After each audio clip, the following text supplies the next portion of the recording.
नमस्कार दोस्तों, कैसे हैं आप सब। स्वागत है आप सभी का आपके अपने YouTube channel current math Nitesh Chaudhary में। हम लोग कर रहे थे परसेंटेज टॉपिक, जिसमें एसएससी जीडी का पीवाईक्यू कर रहे थे डिस्कस। ठीक है, तो चलिए आगे कंटिन्यू करते हैं।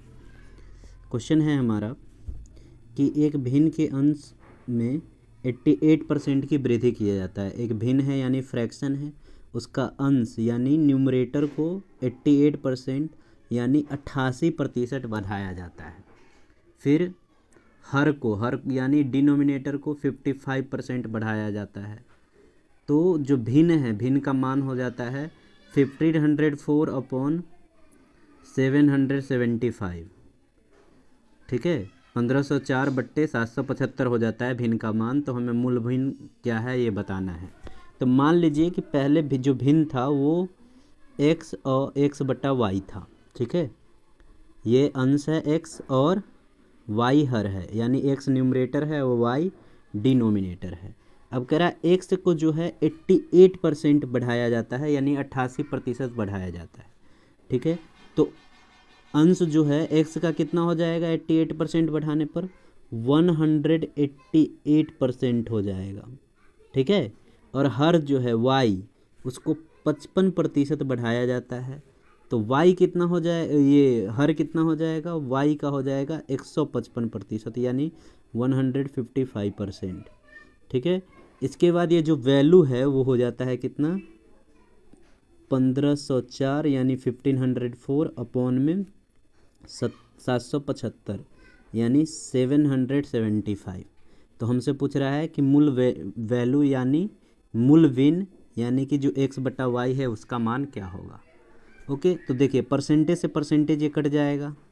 155 जो है 775 को 155 से 775 को काटेंगे तो 5 पे जाएगा, और 188 से हम 1504 को काटेंगे तो ये 8 पे जाएगा। तो डायरेक्ट हमारा आंसर आ गया x/y बराबर 8/5। ठीक है, 8/5 ये आंसर हो गया, जो कि ऑप्शन ए है।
देखिए दोस्तों, अब नेक्स्ट क्वेश्चन है हमारा कि यदि किसी वस्तु के मूल्य में 24% की कमी की जाती है, यानी किसी वस्तु का जो प्राइस है उसमें 24% को कम कर दिया जाता है, तो उपभोग में कितने प्रतिशत की वृद्धि होनी चाहिए।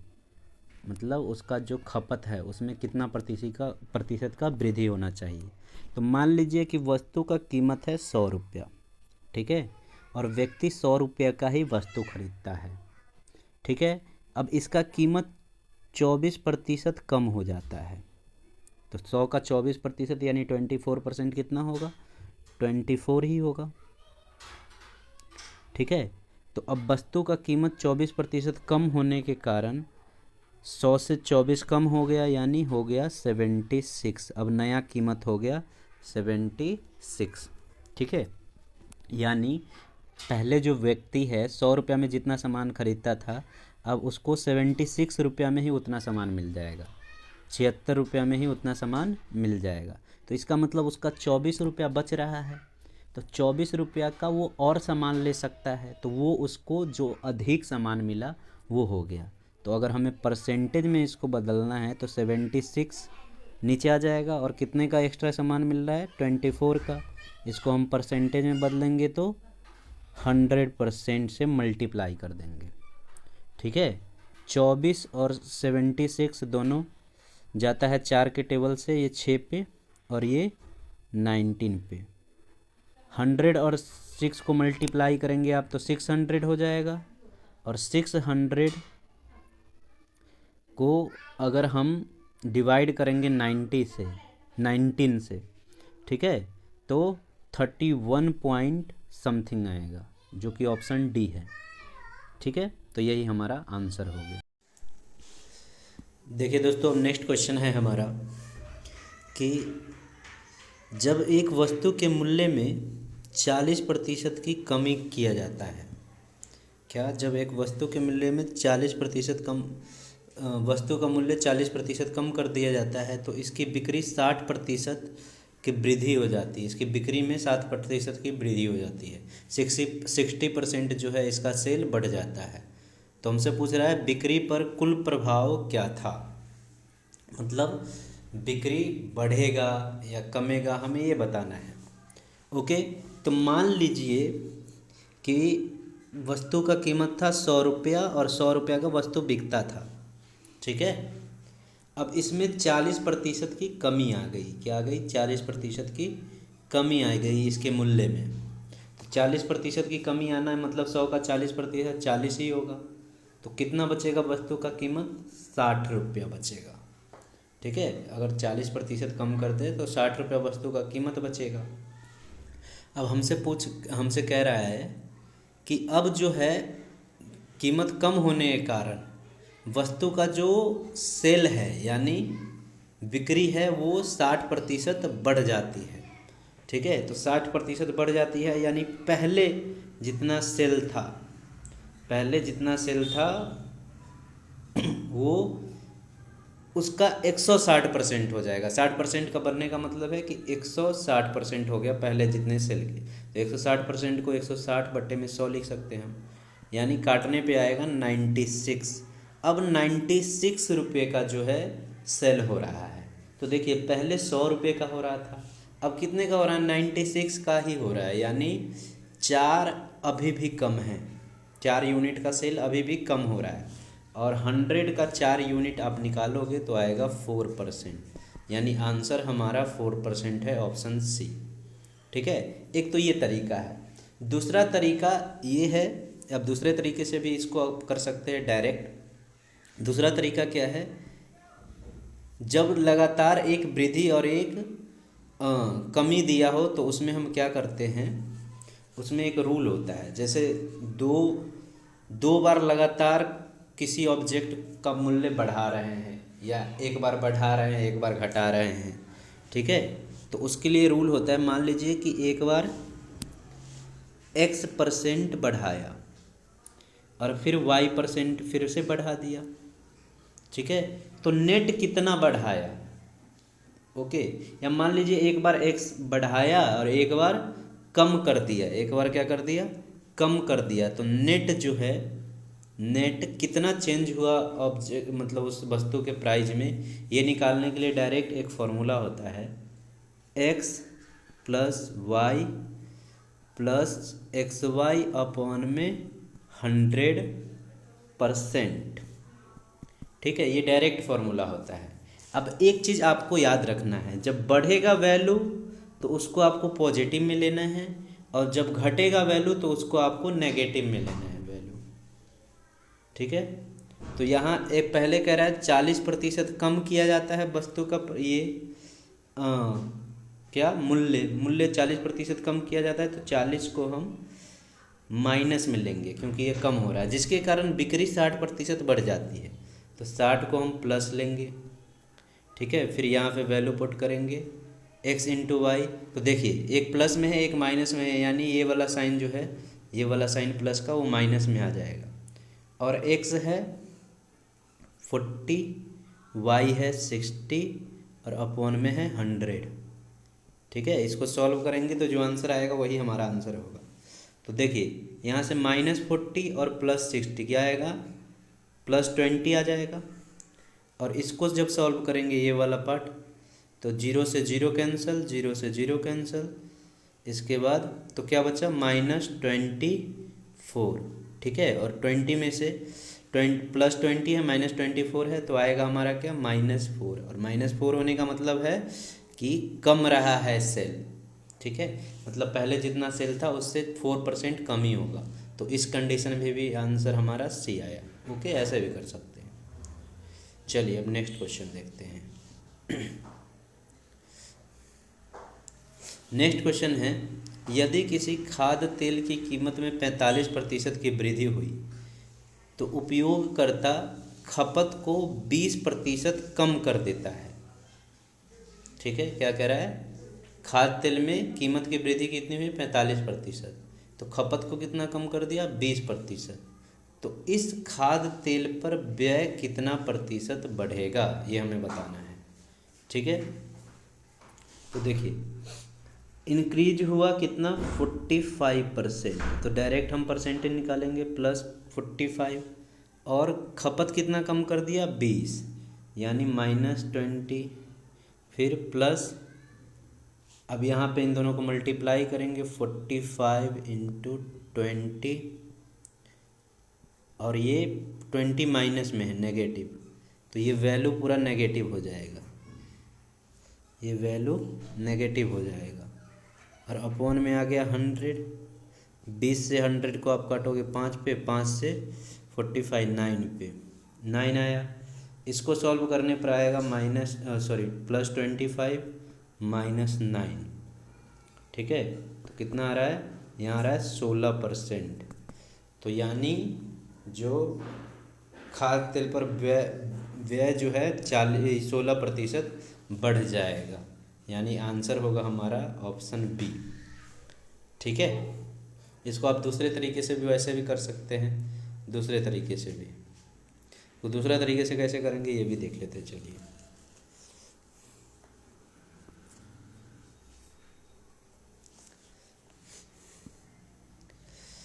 मान लीजिए कि कीमत था खाद्य तेल का कितना 100 रुपया, और अब कीमत बढ़ गया है 45%, यानी कितना हो गया 145। ठीक है, इतना कीमत हो गया। अब मान लीजिए क्या है 145 जो है वो बढ़ा हुआ कीमत है, तो इसी कीमत पे जो व्यक्ति है अपना 20% खपत कम कर देता है, तो 145 को खरीद 145 रुपये का अगर वो सामान खरीदता तो पहले जितना मिलता, लेकिन वो कितना 20% कम करके खरीद रहा है, यानी कितना का सामान कितना प्रतिशत खरीद रहा है वो 80% खरीद रहा है ना, 80% खरीद रहा है। तो इसका अगर हम 80% निकालेंगे तो कितना आएगा 80 और 100 दोनों 20 की टेबल में जाता है, ये 4 पे 80 4 पे और 100 5 पे, 5 से इसको डिवाइड करेंगे तो आएगा 34। ठीक है, 34, और 34 को आप 4 से मल्टीप्लाई करेंगे, 34, 145। हाँ ठीक है। तो कितना आएगा, ये आएगा आपका 20। ये ज़्यादा नहीं आ रहा है, एक सेकेंड। अरे सॉरी, ये मैंने डिवाइड में गलती कर दिया यहाँ पे। इसको डिवाइड करेंगे तो आएगा 229, है ना। और इसको आप इससे मल्टीप्लाई करेंगे तो आएगा 116। ठीक है। तो पहले देखिए, पहले 100 रुपये का सामान खरीदा था वो, अब कितना का खरीदता है, 116 का। यानी कितना ज़्यादा खरीद रहा है, 16 रुपये का ज़्यादा खरीद रहा है। ठीक है। और 16 का 100 के कंपेयर में परसेंटेज निकालेंगे तो हमारा आएगा कितना आंसर, 16%। यानी उसका खपत जो है, सॉरी, उसका जो खर्च है वो 16% बढ़ गया है। ओके, चलिए देखिए दोस्तों, अब नेक्स्ट क्वेश्चन है हमारा कि एक वस्तु पर करों में 17% की वृद्धि, 17% की कमी और उसके उपभोग में 17% की वृद्धि के कारण राजस्व में कितना प्रतिशत परिवर्तन होगा। तो देखिए, कह रहा है एक वस्तु पर कर में जो है पहले 17% की कमी की जाती है और उसके उपभोग में 17% की वृद्धि हो जाती है। ठीक है। तो राजस्व में कितना प्रतिशत का परिवर्तन होगा। तो देखिए, जितना टैक्स होगा उतना ही राजस्व होगा। ओके, मतलब जितना टैक्स होगा उतना ही राजस्व होगा। राजस्व मतलब रेवेन्यू होगा। तो अब टैक्स को 17% कम किया जाता है। क्या किया जाता है, टैक्स को 17% कम किया जाता है। ठीक है। जिसके कारण जो कंजम्पशन है वो 17% बढ़ जाता है। ठीक है। तो हमसे पूछ रहा है कि रेवेन्यू में कितना चेंज आएगा। तो देखिए, जो टैक्स है वो पहले हम मान लेते हैं कि 100 था।